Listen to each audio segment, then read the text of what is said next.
Quanto vale sua lealdade a Deus? Se fosse colocado um valor sobre ela, de quanto seria?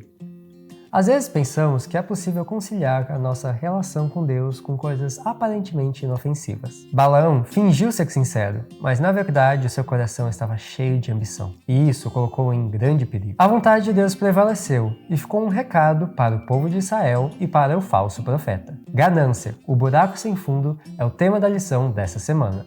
Eu sou o Matheus Diniz. E eu sou o Gabriel Gruber. E você está no canal Lamed. Desculpa. Vamos nessa última parte? Pouquinho. Eu sou o Matheus Diniz. E eu sou o Gabriel Gruber. E você está no canal Lamed, onde você estuda a Bíblia de um jeito diferenciado. Como vocês podem ter percebido, eu não sou a Neila Oliveira, mas eu sou filho dela, assim como o Matheus.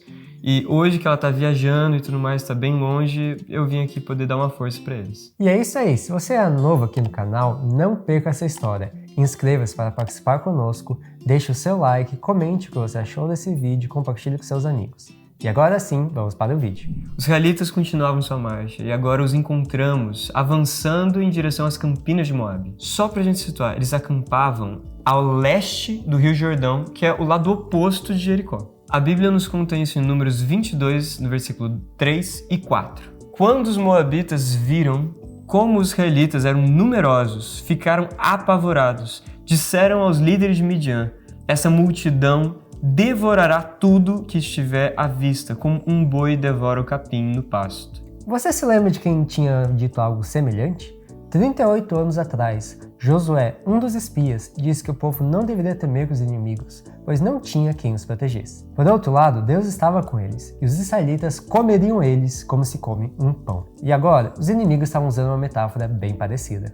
Até então, os moabitas e os midianitas não tinham sido incomodados por Israel. Porém, o povo de Israel, por conta dos últimos acontecimentos, começou a deixar eles apavorados. Balaque, o rei moabita, teve uma ideia melhor. Ele entendeu que lutar contra eles sozinho não ia funcionar, porque era nítido que eles contavam com uma proteção sobrenatural. A questão então era usar alguma coisa dessa natureza contra o povo de Israel para neutralizar essa proteção. Havia chegado aos ouvidos de Balaque que Balaão, um midianita, tinha poderes sobrenaturais. Se a questão era espiritual, quem sabe ele poderia jogar alguns feitiços e fazer suas mágicas contra Israel. Eles precisavam de ajuda nesse sentido. Balaque enviou então os líderes de Moabe e de Midian com Balaão com a seguinte mensagem: um povo enorme saiu do Egito e cobre a terra, e agora está acampado perto de mim. Venha e amaldiçoe esse povo, pois é poderoso demais para mim. Então, quem sabe poderei derrotá-lo e expulsá-lo da terra. Sei que bênçãos vêm sobre aqueles que você abençoa, e maldições caem sobre aqueles que você amaldiçoa. Essa mensagem para Balaão foi como mel para a abelha. Além de mexer com a vaidade de Balaão, pegou no ponto mais sensível dele: o dinheiro. Veja essa declaração. No passado, Balaão tinha sido um profeta de Deus, mas havia apostatado e se entregado à cobiça. Quando os mensageiros lhe transmitiram a mensagem, ele sabia muito bem que seu dever era recusar as recompensas de Balaque e dispensar os embaixadores. Mesmo assim, ele se arriscou ao não se afastar da tentação e insistiu para que os embaixadores ficassem com ele aquela noite, declarando que ainda não poderia dar a resposta até que pedisse o conselho do Senhor. Que coisa, né? Ao mesmo tempo que Balaão dizia seguir ao Senhor, ele queria agradar a Balaque e ter a recompensa proposta pelo rei.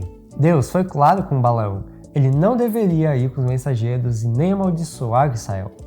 Balaão ficou contrariado, mas obedeceu. Emburrado, ele disse que os mensageiros deviam ir, pois Deus tinha dito que ele não deveria ir. Quando ouviu os mensageiros, Balaque achou que Balaão tinha ficado insatisfeito com a proposta em dinheiro e fez uma nova proposta oferecendo muito mais dinheiro. Isso deixou Balaão maluco, mas ele fingiu não estar interessado no dinheiro. Ele até queria ajudar, mas ele não podia fazer aquilo que Deus não permitisse.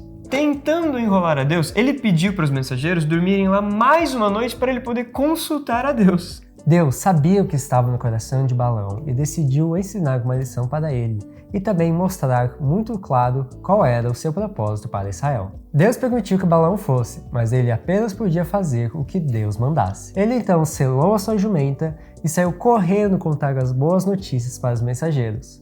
Mas eles já tinham saído de lá sem ele. ele deveria ter entendido esse sinal, mas ele foi mesmo assim. Enquanto o profeta seguia seu caminho, o anjo do Senhor se pôs no caminho para poder impedir a passagem. Balaão não conseguia ver o mensageiro celestial, porém a jumenta viu. Assustado com a presença daquele ser, a jumenta saiu do caminho e foi correndo para um campo. Sem entender o que estava acontecendo, o profeta espancou o pobre animalzinho e voltou para o caminho. Após algum tempo, o anjo apareceu mais uma vez e só a jumenta viu. Ela então saiu correndo e acabou espremendo o pé do profeta contra o muro. Ele ficou furioso e espancou o bichinho. Depois de um tempo, pela terceira vez, o anjo apareceu de novo e dessa vez a jumenta se deitou. Balaão ficou furioso e bateu no animal. Então Deus deu a capacidade de jumenta falar. Então o Senhor fez a jumenta falar. O que eu lhe fiz para você me bater 3 vezes? Perguntou ela a Balaão. Balaão estava tão, mas tão bravo que ele nem se atentou para o fato do animal estar falando e, furiosamente, ele respondeu à jumenta. Você me fez de tolo, gritou Balaão. Se eu tivesse uma espada, mataria você. Após uma curta discussão, o Senhor abriu os olhos de Balaão para que ele visse o anjo com a espada na mão que estava parando o caminho. O anjo reprovou a atitude de Balaão e disse que se não fosse pela jumenta, ele teria morrido. Veja esse texto. Balaão devia sua vida ao pobre animal que ele tinha tratado de forma tão cruel. O homem que afirmava ser um profeta do Senhor estava tão cego pela cobiça e ambição que não pôde enxergar o anjo de Deus visível ao seu animal. Quantos se apressam para caminhos proibidos transgredindo as leis divinas e não conseguem enxergar que Deus e seus anjos estão contra eles? Assim como Balaão, eles ficam com raiva daqueles que querem impedir a sua ruína. Apesar de ter percebido qual era a verdadeira intenção de Balaão, Deus permitiu que ele fosse, mas o Senhor quem controlaria o que ele diria. Isso era uma prova de que o poder não estava no profeta. Sozinho ele não podia fazer nada. Deus mostraria quem estava cuidando do povo de Israel e calaria seus inimigos. Ao chegar lá, levaram Balaão em um lugar alto para ele poder ver todo o acampamento. Tinham dito para ele que os israelitas eram um povo selvagem, rude, uma peste que espalhava terror por toda a redondeza. Mas não foi nada disso que Balaão viu. Ele viu que toda a extensão do acampamento era caracterizado pela ordem e disciplina. Só de olhar ele percebeu o cuidado de Deus e como eles eram um povo diferenciado de qualquer outro. A cena era tão impressionante que Balaão não teve nenhuma outra escolha além de pronunciar uma linda bênção em forma de poesia para o povo de Deus. Por outras 2 vezes, o rei inimigo tentou forçar que o profeta desse uma maldição sobre o povo, mas sempre que ele abria a boca, apenas bênçãos conseguiam sair. Furioso, Balaque então mandou o profeta embora sem a sua recompensa. Mas antes de partir, Balaão ainda fez uma última profecia sobre o Redentor do mundo. Eu o vejo, mas não agora. Eu o avisto, mas não de perto. Uma estrela surgirá de Jacó. Um cetro se levantará de Israel. Esmagará a cabeça do povo de Moabe e rachará o crânio dos descendentes de Sete. Com as esperanças de honras e riquezas frustradas e sabendo que tinha desagradado a Deus, Balaão voltou da sua missão derrotado. E o Espírito de Deus o deixou. Depois disso, ele deixou que a cobiça o dominasse novamente. Balaão sabia que a proteção de Deus para com seu povo era impenetrável. Por isso ele bolou um plano diabólico para a destruição do povo de Israel, mas dessa vez de dentro para fora. Mas isso são histórias para um próximo capítulo. Essa não é uma história da jumenta que falou. Essa é a história do que Deus é capaz de fazer para abrir os nossos olhos para que nós não nos percamos. Para Balaão, nem um animal falante foi suficiente. Mesmo assim, ele decidiu seguir o seu próprio caminho. Essa história nos traz várias lições importantes e a gente recomenda muito que vocês possam ler nas suas Bíblias, de Números 22 até o capítulo 24. E aqui estão algumas das lições que podemos aprender com essa história. Aqueles que maltratam um animal porque ele está sob o seu domínio são ao mesmo tempo covardes e tiranos. Muitos não se dão conta de que a sua crueldade um dia será conhecida, pois os pobres animais mudos não a podem revelar. Se os olhos dessas pessoas se abrissem, elas veriam um anjo de Deus em pé como testemunha para testificar contra elas no tribunal celestial. Aproxima-se o dia em que um juízo será pronunciado contra aqueles que maltratam as criaturas de Deus. O Senhor permitiu que Balaão seguisse sua própria vontade, pois estava muito determinado a fazer isso. Ele, porém, seguiu seus caminhos e tentou conseguir a aprovação divina.